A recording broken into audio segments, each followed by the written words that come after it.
Depuis le cœur vibrant de l'Afrique du Nord, un souffle nouveau secoue le monde.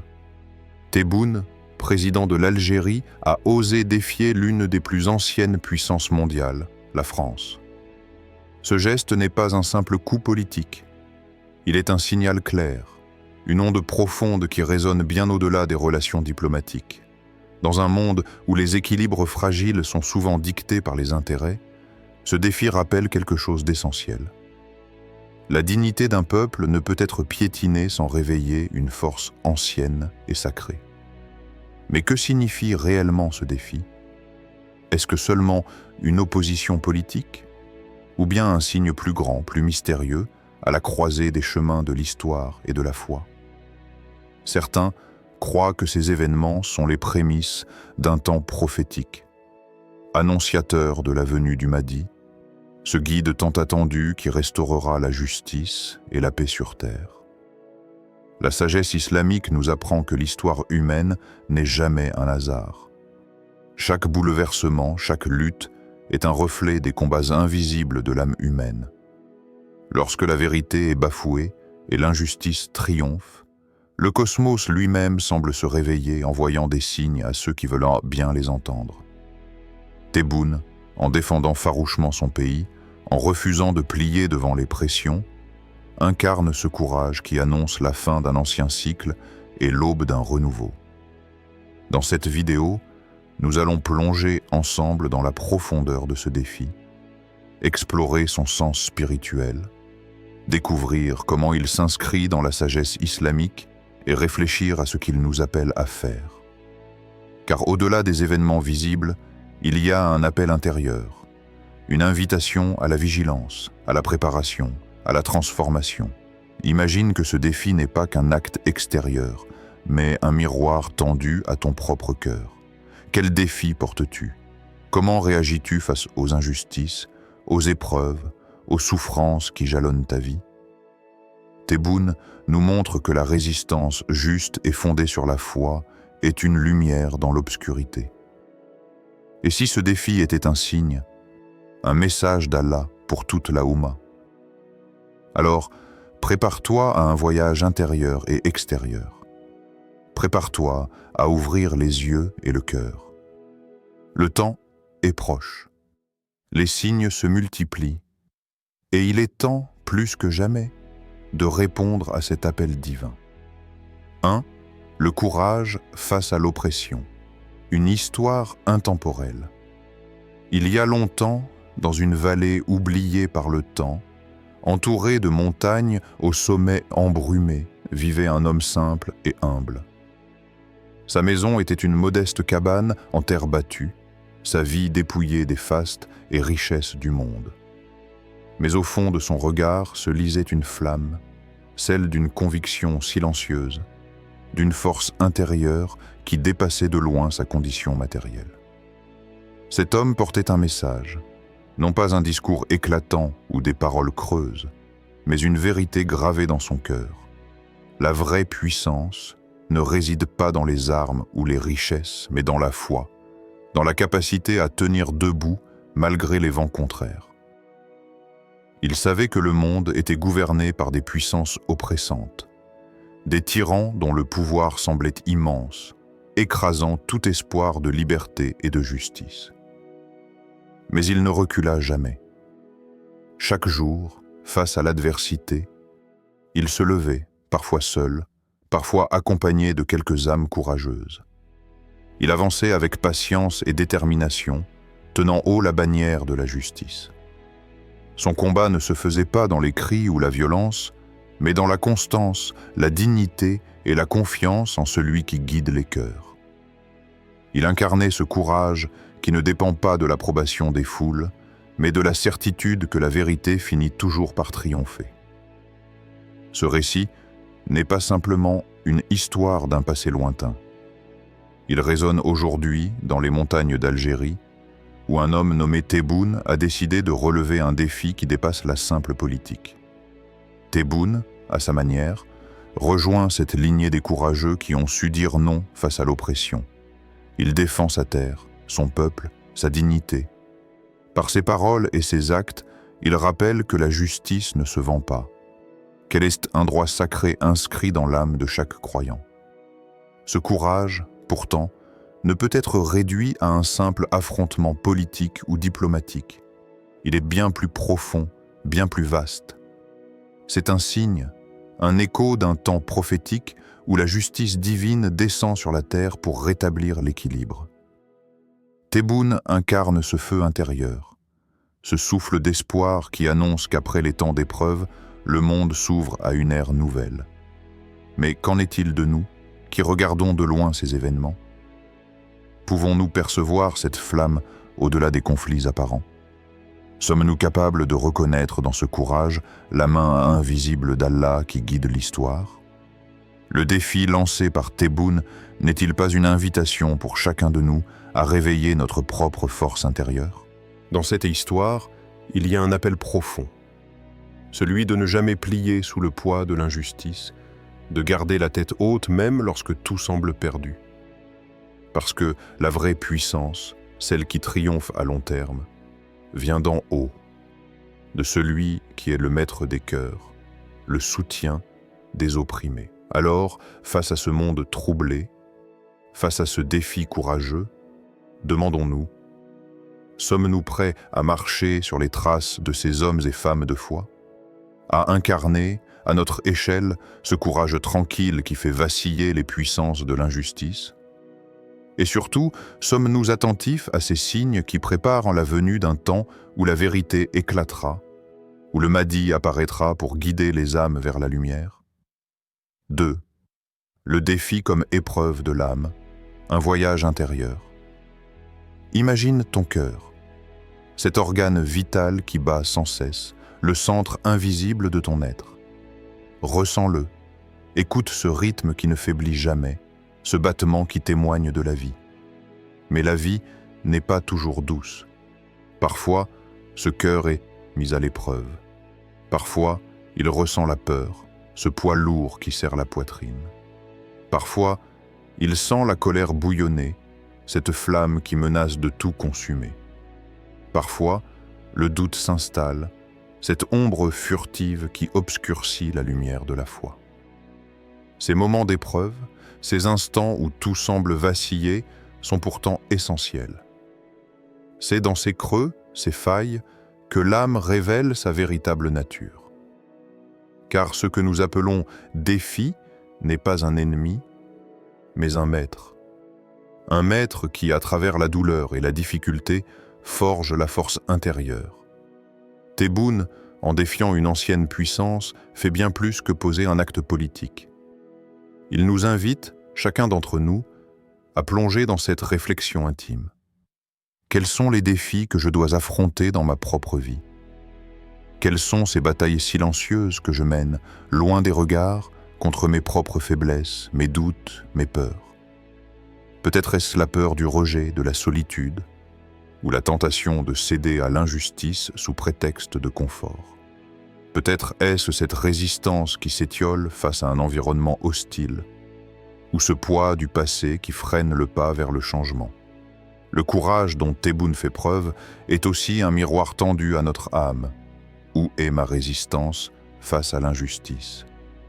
Suis-je prêt à me lever, non par fierté ou désir de gloire, mais par foi véritable, par conviction profonde?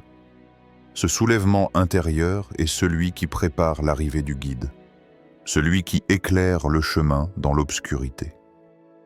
Allah nous enseigne dans sa sagesse infinie que chaque épreuve est une clé capable d'ouvrir les portes étroites du changement, celle qui mène non pas à un simple succès extérieur, mais à une transformation intérieure, à une purification de l'âme. Ces portes sont souvent gardées par la peur et le doute, mais le croyant qui saisit cette vérité trouve en lui la force de les ouvrir. Ce n'est pas la facilité qui forge la foi, mais la capacité à traverser la tempête sans perdre le cap. Alors la question s'impose avec douceur, presque en murmure. Sommes-nous prêts à ouvrir ces portes? Sommes-nous prêts à accepter que les défis, les tensions, les conflits sont autant d'invitations divines à grandir, à mûrir, à devenir les êtres que nous sommes appelés à être? La réponse se trouve dans le calme de ton cœur. Écoute-le bien, car c'est là que réside la vérité. 3. Le signe dans l'histoire est la sagesse islamique, une lumière dans les ténèbres.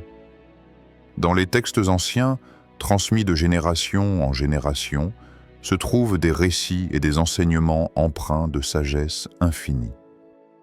Ces paroles ne sont pas de simples histoires, mais des lumières pour guider les cœurs dans l'obscurité. Parmi ces enseignements, nombreux sont les signes prophétiques qui annoncent la venue du Mahdi, ce guide attendu. Ces signes sont clairs. Troubles grandissants, conflits majeurs, affrontements qui bouleversent l'ordre établi, et surtout, un réveil des peuples opprimés. C'est un éveil qui transcende les frontières, une montée du courage et de la conscience collective. Ce n'est pas un hasard si ces moments coïncident avec des bouleversements majeurs sur la scène mondiale. Le défi récent lancé par Tebboune, loin d'être un simple fait politique, s'inscrit parfaitement dans ce cadre. C'est un réveil du courage. Une rupture avec les chaînes invisibles mais puissantes de l'oppression qui pèsent depuis des siècles. C'est un signal clair que le temps de la transformation approche, celui où la justice divine se manifestera pleinement. Un sage ancien a exprimé cette vérité d'une manière simple et profonde. Lorsque la justice tardera à régner sur terre, l'âme des justes s'éveillera et un guide apparaîtra pour restaurer la paix. Ces mots portent un poids immense. Ils nous rappellent que le désordre apparent n'est que la toile de fond nécessaire pour l'éveil des cœurs sincères. L'apparition du Mahdi ne sera pas un événement isolé, mais le fruit d'une conscience collective qui aura traversé l'épreuve. Alors, comment percevons-nous ces signes dans notre quotidien?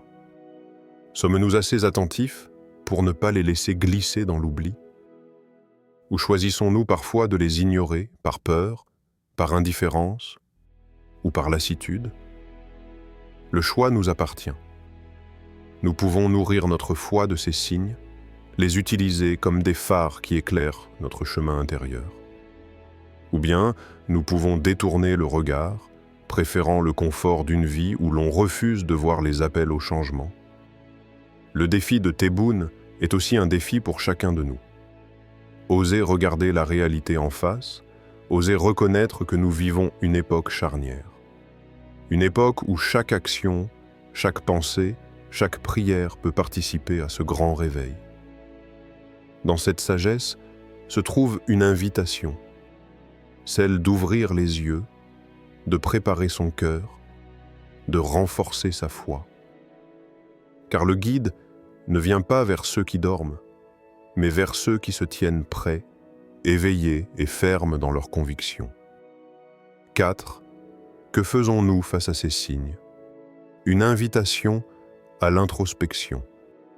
Toi, oui, toi qui es là, en ce moment précis, en train d'écouter ces paroles, que ressens-tu au fond de ton être? Est-ce un simple écho, un frisson léger, ou un appel profond qui fait vibrer ton cœur? Peut-être ressens-tu cette invitation douce et puissante à te réveiller, à ouvrir les yeux et l'âme. Le monde autour de nous semble vaciller, pris dans des tempêtes invisibles, des bouleversements profonds. Mais derrière cette agitation, il y a un message plus grand, un message d'espoir et de lumière. Le Mahdi, que certains attendent comme un homme, est avant tout un appel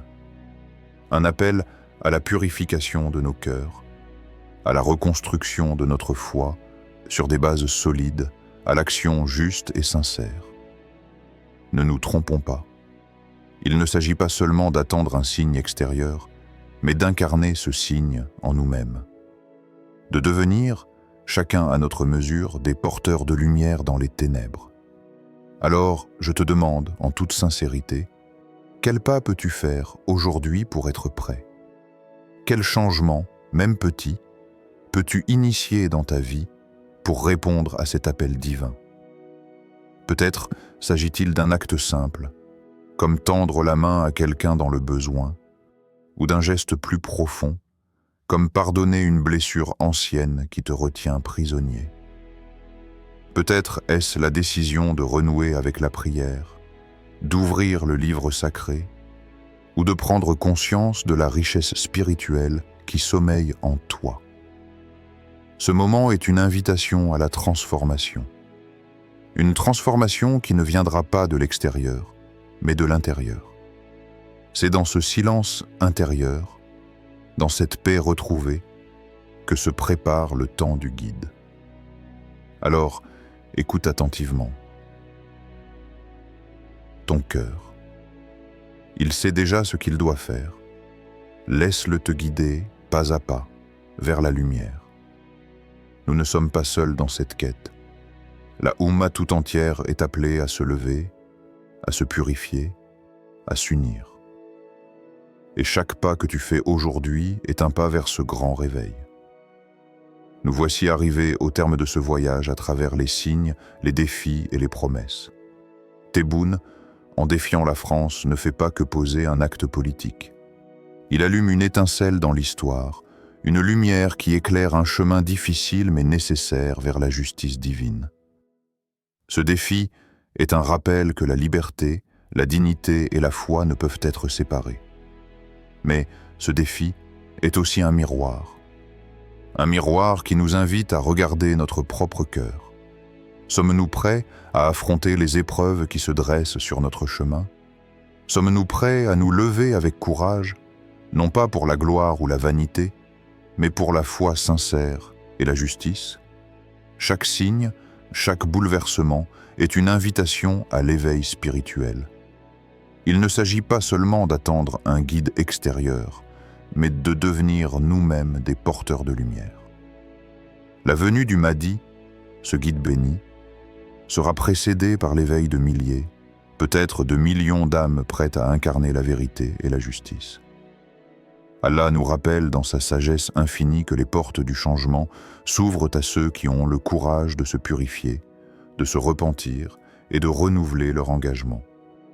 Ce temps est un test, une épreuve de foi et de patience. Mais c'est aussi une promesse. Après l'obscurité vient la lumière, après la tourmente vient la paix. À toi qui regardes cette vidéo, je lance un appel du fond du cœur. Ne laisse pas ces signes passer sans éveiller ta conscience. Ne te contente pas d'être un spectateur du monde. Sois acteur de ta propre transformation. Prends la décision aujourd'hui de purifier ton cœur, de renforcer ta foi, d'agir avec justice et compassion. La route sera longue, semée d'embûches, mais chaque pas fait avec sincérité t'approche du grand jour, celui où la vérité triomphera.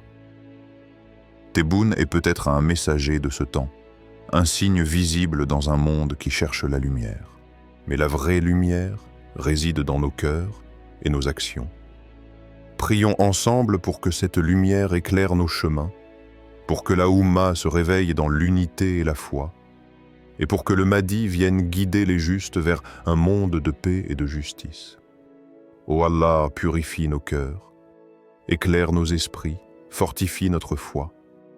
Prépare-nous à accueillir ton guide et fais que nous soyons parmi ceux qui marchent avec droiture sur le chemin de la vérité. Amin.